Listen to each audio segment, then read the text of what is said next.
life is so complex that over time, our concerns begin to collect in layers. And even though we know that we're broken, so often we're doing our very best just to try to hold it all together. But it's never enough.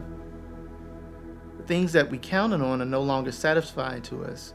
People who we should have been able to depend on, they don't come through like they say they would. And even though we have all these different parts that are beautiful and that have kept us safe and protected, we can't always rely on them, which ultimately means we can't always rely on ourselves. And when we get to that point in life where the things we set up that should provide protection, safety and peace, all that stuff for us, and when that fails us, well, we either numb our way through that pain or find a way to keep moving forward.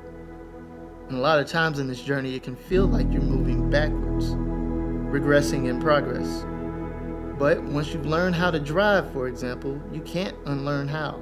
You can forget things, but you can't unlearn the skill. So in a similar way, it's impossible to move backwards in your progression. Just like on the highway, you have many options that you can drive towards your destination.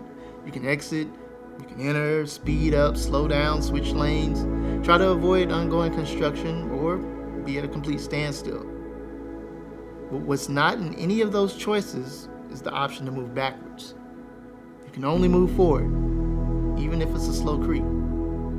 However, it's the moving forward part that a lot of us find ourselves getting stuck.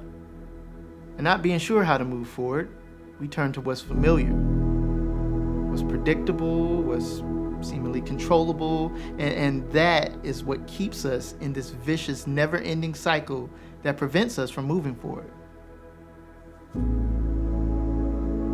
Again, one thing I like to submit for consideration to my clients when they get to that point in their journey is just figuring out what they ultimately believe and know is true.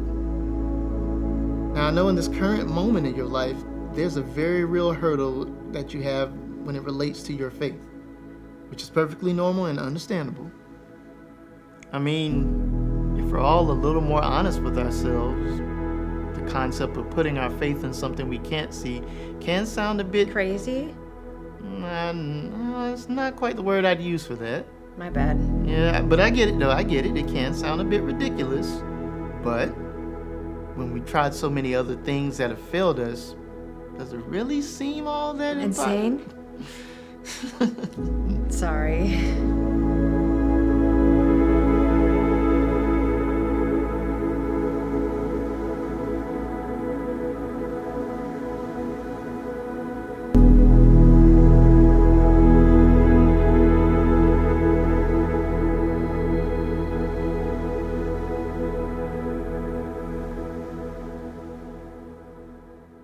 Look, I'm not going to sit here and tell you how you should feel about what happened. I'm also not going to sit here and tell you the feelings that you have about God are wrong. The questions, the frustrations, the feeling of betrayal and lack of trust are all very real and valid feelings. And to be fully transparent, I don't always know how I feel about God or what He allows to happen. I honestly don't know where I stand with God at times. Some days feel great, and other days I'm just like, weren't you supposed to protect me too? But one thing I can say is that if nothing else, I can bring all of that to God just as is. I don't need to clean it up first, try to make myself right, or even know how to. I can just bring it, as ugly as it is. My job isn't to try and fix you or fix what you believe is wrong with you. I'm simply here to walk alongside of you and show you that there's still hope,